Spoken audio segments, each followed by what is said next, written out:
Alors, nous sommes en train de parler de la rentrée scolaire. Vous êtes de la cellule de communication du gouvernorat provincial. Qu'est-ce que vous en pensez? Que pense le gouvernement provincial pour que cette rentrée scolaire réussisse au Sud Kivu? Bon, vous savez, le gouvernement provincial est soucié, n'est-ce pas, du bien-être social de ses administrés. Et les enseignants qui réclament, c'est de leurs droits, bien évidemment. Mais est-il que le gouvernement provincial est prêt, bien évidemment, à lancer cette rentrée scolaire c'est lundi parce que le programme national est déjà bien défini. J'étais disant que le gouvernement provincial est prêt, n'est-ce pas, à lancer cette rentrée scolaire dès ce lundi. Toutefois, l'autorité provinciale se met, n'est-ce pas, très d'accord avec les enseignants qui doivent aussi réclamer leurs droits. Mais est-il que quelqu'un a parlé, n'est-ce pas, d'un budget de 4 milliards, n'est-ce pas, 200 000 dollars. S'il faut payer à chaque enseignant 500 dollars américains en effet. par mois. Mais est-ce que l'État congolais a ces montants? Et je crois que le gouvernement congolais, sa boussole, c'est par rapport, n'est-ce pas, à son budget. C'est par rapport à son budget. Si, du moins, chaque enseignant aurait les 500 dollars, je veux bien, je suis en train de dire que c'est de leur droit de réclamer. Mais l'État congolais aussi doit voir dans quelle manière, dans quelles circonstances, il doit répondre aux desiderata n'est-ce pas, de ces enseignants. Et c'est pourquoi le gouvernement, n'est-ce pas, a fait des avancées dans ce sens.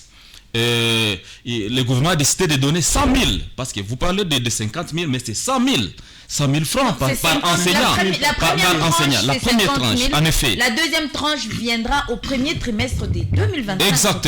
Exactement. Mais dans la globalité, c'est 100 000 que chaque enseignant aura comme surplus sur son salaire, bien défini.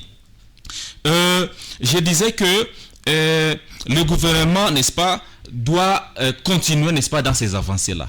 Et toutefois, si vous calculez, n'est-ce pas, les 100 000 francs, fois autant d'enseignants que nous avons au niveau de la République, vraiment c'est un montant colossal par rapport au budget national de notre pays.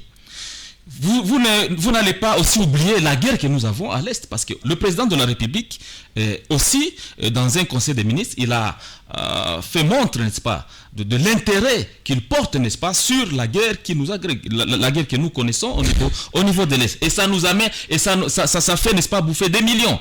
Et donc, c'est pas seulement les desiderata, n'est-ce pas, de ces enseignants qui est sur la table, mais aussi nous devons voir aussi d'autres questions que le gouvernement aussi doit traiter. Et c'est pourquoi on est en train de... Vous avez dit que la guerre c'est une priorité.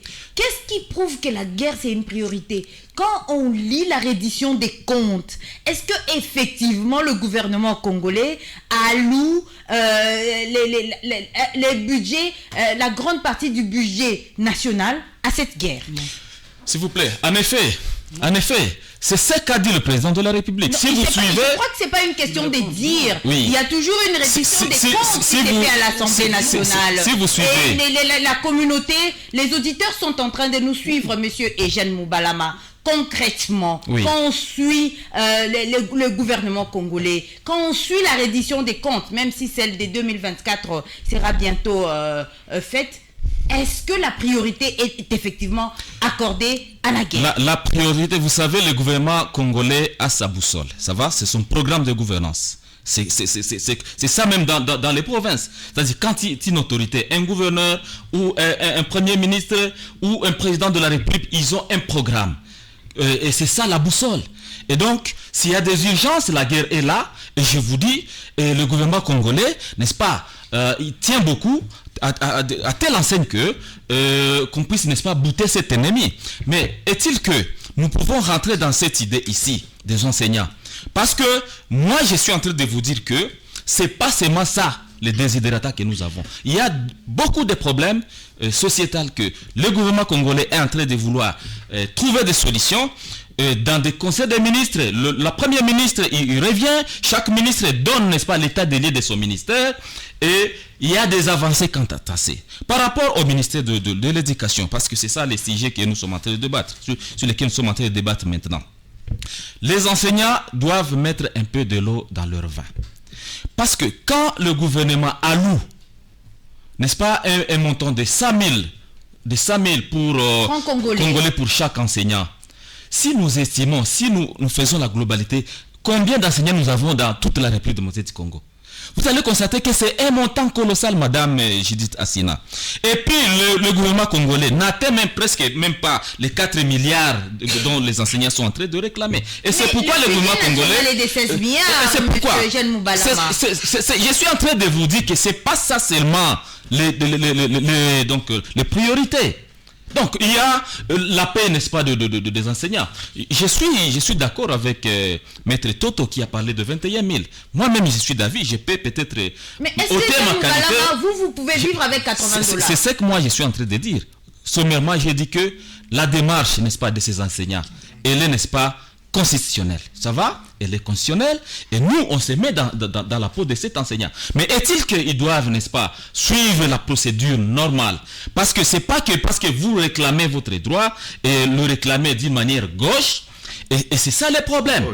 C'est ça le problème. Et donc, nous mettons, n'est-ce pas, dans leur peau. Mais ils doivent comprendre que les enfants ont droit, n'est-ce pas, d'étudier. Ils ont droit d'étudier. Donc ce sont les enseignants qui doivent comprendre que les enfants ont droit d'étudier, mais pas le gouvernement. Au niveau, n'est-ce pas, de chaque province, il y a un comité provincial, n'est-ce pas, de l'éducation, où il y a chaque représentativité. Les parents y sont représentés. Et d'ailleurs, j'ai écouté le président des parents se prononcer sur ce micro.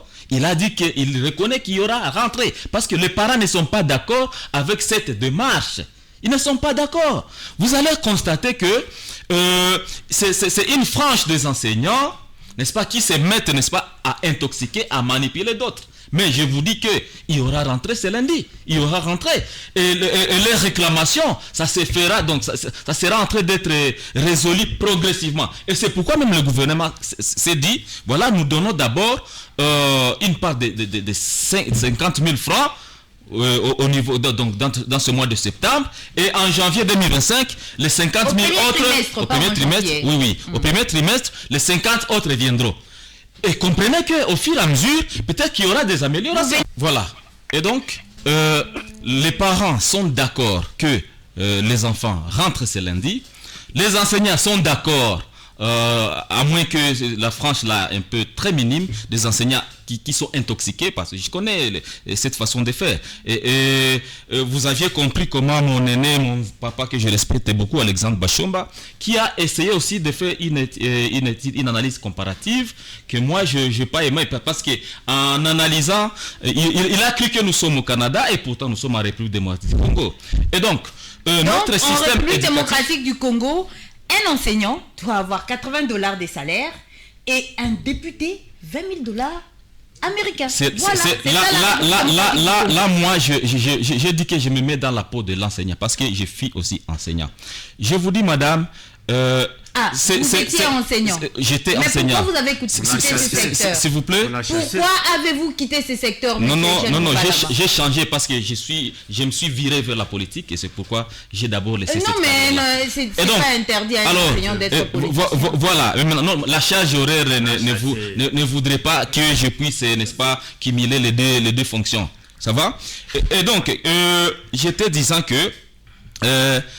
c'est-à-dire, selon le calendrier, n'est-ce pas, qu'a sorti, n'est-ce pas, le ministère national de l'éducation, le calendrier est déjà bien connu, le programme national est déjà bien connu, c'est-à-dire les enseignants sont prêts à rentrer les lundis. Et le gouvernement provincial, bien évidemment, comme l'autorité provinciale, le professeur Jean-Jacques Pouroussi, qui se veut, n'est-ce pas, être aux côtés de ses administrés, il a dit que ces enseignants, n'est-ce pas, c'est dans leur droit de réclamer. Mais est-il qu'ils doivent réclamer? Je suis en disant ceci pour vous montrer qu'il y aura rentrée effective. D'ailleurs, le lancement c'est ce lundi. il y aura une école officielle qui sera ciblée. Et c'est là que, n'est-ce pas, le ministre provincial en charge de l'éducation, n'est-ce pas, sera, si je ne m'abuse pas, la semaine passée, c'était l'école Epé Matendo qui était ciblée, à moins que le ministre n'ait changé. Epé Mapendo. Epé Matendo à l'industriel. Après ça, il y a d'autres écoles privées qui sont, n'est-ce pas, identifiées. Après le lancement, n'est-ce pas, de la rentrée scolaire, les autorités visitent, voir l'effectivité, n'est-ce pas, de la rentrée dans ces différentes écoles qui ont été identifiées. Et j'étais disant que le ministre provincial en charge de l'éducation, le PROVED, l'UPP et certaines représentations, n'est-ce pas, au niveau du comité provincial de l'éducation, étaient en réunion au niveau de Kinshasa, dans la réunion RAP. Et là, ils sont revenus avec, n'est-ce pas, plusieurs décisions. Et là, n'est-ce pas, c'est pour vous montrer que cette rentrée sera effective. Donc, si certains enseignants croient que cette rentrée ne sera pas effective, je crois qu'ils sont en train de se tromper. Mais toutefois, nous leur encourageons dans leurs revendications, parce qu'ils doivent, bien évidemment, revendiquer leurs droits. Et vous pensez, Jeune Moubalama, oui. Parce que parmi les questions examinées au cours de cette de ces assises de la commission paritaire, il y avait également l'amélioration de la qualité de l'enseignement. Vous pensez, comme vous dites qu'il y aura rentrée des classes ce lundi, qu'avec ce salaire, la qualité de l'enseignement sera améliorée? Est-ce que vous envoyez vos enfants dans des écoles de gratuité de l'enseignement, monsieur Jeune Moubalama? Mes enfants étudient quand même. Ils étudient. Dans une école de gratuité. Et donc, vous dites? Dans une école de gratuité de l'enseignement. Non, mes enfants sont au privé parce que le privé, c'est aussi une école. Merci beaucoup. C'est aussi une école. C'est aussi une école. Merci beaucoup. Voilà. Alors, je chute en disant ceci. Quelqu'un a parlé, n'est-ce pas, de la différenciation entre les salaires des enseignants, certains qui touchent 280 000, les autres 320, les autres, c'est pas 380 000 francs. Oui. Monsieur Toto, je crois que l'enseignant, il y a aussi une catégorisation parmi les enseignants. Je crois que un D6 ne doit pas être payé au même titre qu'un licencié. Vous vous trompez. Non, c'est ça. Je suis clair. Un D6 ne doit, oui, allez-y. Un D6 ne doit pas être payé au même titre qu'un licencié. Et c'est pourquoi tu vois cette catégorisation là-bas. Parce que vous n'allez pas me dire qu'un D6 qui est à l'école primaire, s'il vous plaît, un D6 qui est à l'école primaire, et un licencié qui enseigne, n'est-ce pas, comme mon aîné Désiré Taïra qui est enseignant à EDAP. Vous croyez que Désiré peut accepter de toucher au même titre qu'un D6 qui enseigne à l'école primaire? Donc les D6 doivent arrêter. Donc vous comprenez que cette catégorisation doit, n'est-ce pas, exister. Ça, il faut que vous reteniez ça à l'esprit. Et donc, nous sensibilisons ainsi, parce que via ces communiqués du gouverneur de province... Non, vous n'allez pas lire le communiqué du gouverneur ici. Si alors, vous lisez le communiqué du gouverneur... Le communiqué du gouverneur, par rapport au Monkeybox, il doit payer $50. Je vais vous laisser la copie. Au guichet de la radiosphère. Voilà, nous ne sommes pas là pour faire la communication du gouvernement. En effet, j'étais disant que il y a des mesures qui ont été prises par rapport à cette épidémie aujourd'hui qui est, n'est-ce pas, taxée mondiale. Hein? Donc, comme la rentrée sera effective ce lundi, nous demandons aux parents de bien suivre scrupuleusement, n'est-ce pas, les mesures barrières édictées par l'autorité provinciale via, n'est-ce pas, le ministère de la Santé, et que tout le monde puisse en tenir compte, parce qu'il y a même une note circulaire émanant du ministère national qui demande à chaque directeur ou préfet d'école de prendre ces mesures en considération pour essayer, n'est-ce pas, de sauvegarder et protéger nos élèves qui vont rentrer dès ce lundi. Merci beaucoup.